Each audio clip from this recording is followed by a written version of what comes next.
Halo Bitcoiners, bagaimana kabarnya? Sudah sholat belum? Nah, yang belum sholat, sholat dulu ya, karena sholat itu hukumnya wajib. Oke, kita mulai saja buat videonya. Assalamualaikum warahmatullahi wabarakatuh. Alhamdulillahirrabbilalamin. Nahmaduhu wa nasta'inuhu wa nastaghfiruh wa na'udzubillahi min syururi anfusina wa min sayyiati a'malina. May yahdihillahu fala mudhillalah wa may yudhlil fala hadiyalah. Asyhadu an la ilaha illallah wa asyhadu anna Muhammadar Rasulullah. Allahumma shalli ummata Muhammadin sallallahu alaihi wasallam wa farij an ummati Muhammadin sallallahu alaihi wasallam warham ummata Muhammadin sallallahu alaihi wasallam wansur wahfaz wa ayyid nahdatul watani fil alamin bihaqqi Muhammadin sallallahu alaihi wasallam wansur wahfaz wa ayyid nahdatul watani fil alamin bihaqqi Muhammadin sallallahu alaihi wasallam. Amma ba'du. Segala puji bagi Allah Subhanahu wa taala yang telah melimpahkan karunia-Nya kepada kita, dan juga kita haturkan salawat serta salam kepada junjungan alam Nabi besar Muhammad SAW yang telah membimbing kita kepada nikmatnya iman. Teman-teman sekalian Abi trainers, backgroundnya masih tetap sama, masih tembok saja, tapi bukan temboknya yang saya akan jelaskan pada ini, tapi kita akan berbicara masalah sholat. Teman-teman, sholat itu adalah berhadap hati kepada Allah sebagai ibadah dengan penuh kekhusyukan dan keikhlasan di dalam beberapa perkataan, perbuatan yang dimulai dengan takbir dan diakhiri dengan salam. Menurut syarat-syarat yang telah ditentukan, jadi dalil tentang mewajibkan sholat itu, dalil kewajiban sholat itu banyak sekali, baik dalam Al-Quran maupun hadis Nabi Muhammad SAW, yang seperti dalam Al-Quran dijelaskan, wa aqimus sholata wa atuz zakata warka'u ma'ar raki'in, dan laksanakanlah sholat, tunaikanlah zakat, dan rukuklah beserta orang yang ruku. Itu jadinya kita diperintah untuk sholat. Dan juga di ayat yang lain juga Allah mengatakan, wa aqimis sholah inna sholata tanha anil fahsya'i wal munkar, dan laksanakanlah sholat, sesungguhnya sholat itu mencegah dari perbuatan keji dan mungkar. Teman-teman Abi Trainers, perintah sholat ini hendaklah ditanamkan ke dalam hati dan jiwa kita dan juga anak-anak dengan cara pendidikan yang cermat dan dilakukan sejak kecil, sebagaimana tersebut dalam hadis Nabi Muhammad SAW, muru auladakum bisolati wahum abna'u sab'i sinin wadribuhum 'alaiha wa hum abna'u asri sinina. Jadi teman-teman Abi Trainers, Rasulullah SAW mengatakan, perintahlah anak-anakmu, bagi yang punya anak nih ya, perintahlah anak-anakmu mengerjakan sholat di waktu usia mereka meningkat 7 tahun. Jadi sejak 7 tahun itu sudah kita bimbing dia untuk mengerjakan sholat, dan pukullah kalau enggan melakukan sholat. Jadi kita boleh memukul anak kita, tapi ingat ya, bukan untuk menyakiti, tapi untuk mendidik. Ingat, mendidik bukan menyakiti anak. Ya, pukulan juga tidak terlalu keras, yang penting dia itu dapat melaksanakan sholat. Jangan sih pukul sampai cedera. Jadi kita boleh memukul anak itu di waktu mereka meningkat usia 10 tahun. Nah, ini hadisnya diriwayatkan oleh Abu Daud ya.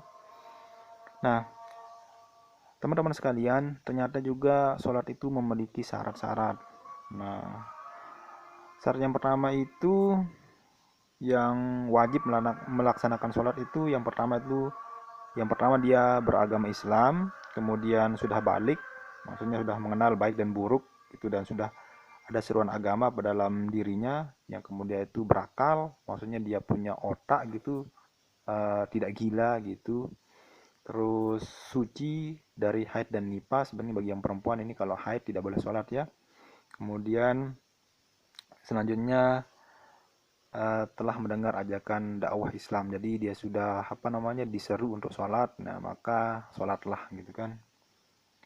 Nah jadi kalau mau sah sholatnya, azan ya, tapi kita selesaikan dulu videonya ya. Allah. Jadi sahnya sholat itu yang pertama itu suci suci dari hadas kecil maupun besar ya, maksudnya kita berwudu. Kalau antum sekalian hadas besar ya mandi wajib, kalau tidak hanya kecil hadasnya ya bisa berwudu, atau kalau tidak ada air bisa tayamum. Antum tahu nama tayamum ya, besok kita jelaskan ya. Terus kemudian suci seluruh anggota badan, pakaian dan tempat dari najis. Kemudian menutup aurat.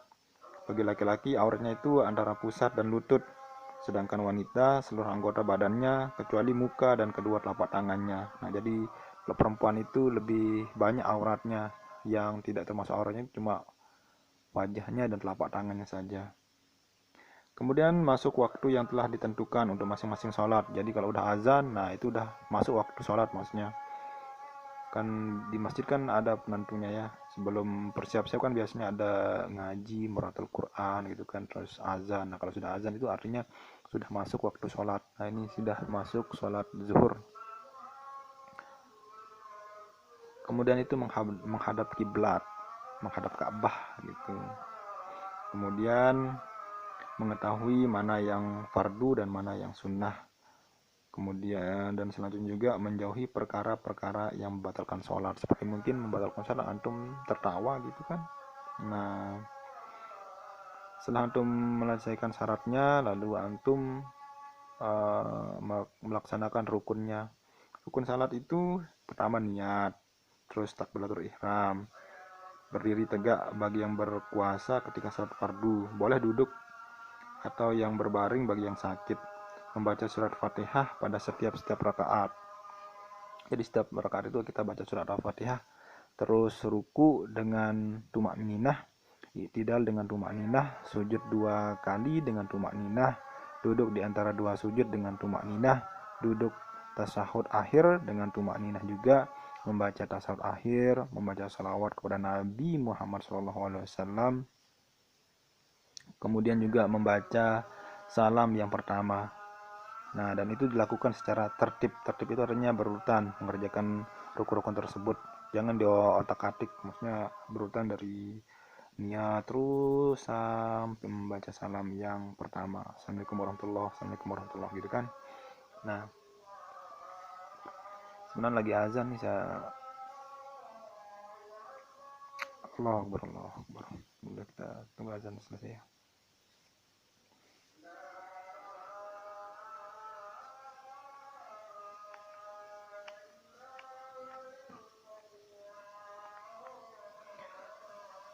Kita doa setelah azan ya. La ilaha illallah, Allahumma rabb hadhihi da'wah tamah wa salatul qa'imah hadi sayyidina Muhammadin wa sallam fadilah wa syrafah wa daratul tarafi'ah wa ba'asal maqamah alladhi wa tahilna fil mi'adah. Nah kita lanjut sedikit ya sebelum kita sholat zuhur. Teman-teman sekalian, tadi itu kan ada rukun-rukun sholat sudah saya jelaskan. Terus sekarang bagaimana tanda-tandanya kalau sholat antum itu batal. Nah sholat itu batal, tidak sah apabila salah satu syarat rukunnya itu tidak dilaksanakan, nah kan, atau ditinggalkan dengan sengaja. Sholat dihukumi batal karena terjadi hal-hal seperti masanya berhadas, misalkan keluar kencing, misalkan terkena najis yang tidak dimaafkan, berkata-kata dengan sengaja walaupun dengan satu huruf ya memberikan pengertian gitu kan, Anda boleh ngomong ketika sholat. Terus terbukanya aurat apabila tidak ditutup seketika, mengubah niat, misalnya ingin memutuskan sholat, makan atau minum meskipun sedikit, bergerak berturut-turut 3 kali, melompat dengan keras walaupun sekali, membelakangi kiblat, menambah rukun yang berupa perbuatan seperti ruku dan sujud, tertawa terbahak-bahak, terus mendahului imam dengan 2 rukun fi'li, dan tertinggal 2 rukun fi'li tanpa uzur. Terus yang saja murtad, maksudnya murtad itu keluar dari agama Islam. Nah, itu yang membatalkan sholat. Nah, teman-teman sekalian,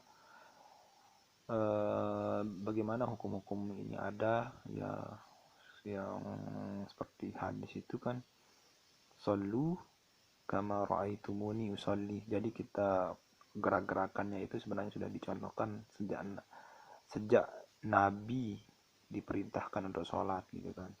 Jadi sholat ini adalah perintah yang sangat penting sebenarnya, karena saat itu juga kan Nabi dipanggil gitu langsung ke kantornya Allah gitu kan, maksudnya dipanggil kayak manajer, dipanggil sama bos. Ini sangat penting gitu kan, dipanggil langsung kan. Kalau perintah-perintah yang lain itu kan bisa mengirim utusan malaikat Jibril, tapi kalau masalah sholat itu Nabi Muhammad SAW langsung dipanggil oleh Allah Subhanahu wa Ta'ala. Nah, dari sana itu kalau ada yang bertanya dari mana sih gerakan kok kita gini nih, nah itu gerakannya dari Nabi.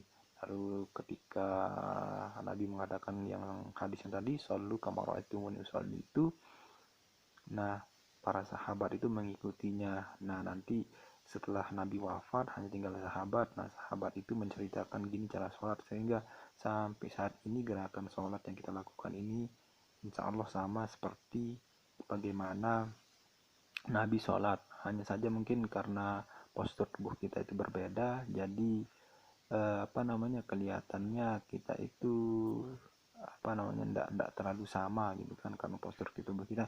Tapi tetap ruku sujud itu sama. Ketika imam ruku, imam sujud, kita juga ikut sujud gitu kan.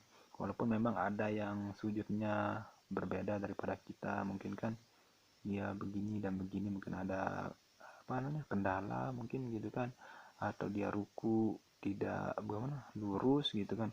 Tapi bisa antum pelajari, mungkin membeli poster, misalkan poster dia ada di emperan kok, banyak poster-poster yang menjualan itu, atau mungkin antum punya kunci ibadah mungkin, atau surat lengkap. Nah, bisa antum pelajari di sana cara-cara sholatnya. Di sana juga ada gambar-gambarnya juga. Atau kalau antum mau berguru juga untuk sholat, bisa antum cari guru yang bisa mengajarkan antum sholat, ya orang-orang yang paham tentang agama. Nah, bisa mengajarkan antum sholat. Nah, oke teman-teman Abiturenas, mungkin itu saja yang bisa saya sampaikan. Kurang lebihnya saya mohon maaf kalau bila ada kekurangan dan kesalahan dalam video ini. Wallahu muwaffiq wal hadi ila sabilir rasyad. Wassalamualaikum warahmatullahi wabarakatuh. Dan teman-teman, yuk kita sholat zuhur.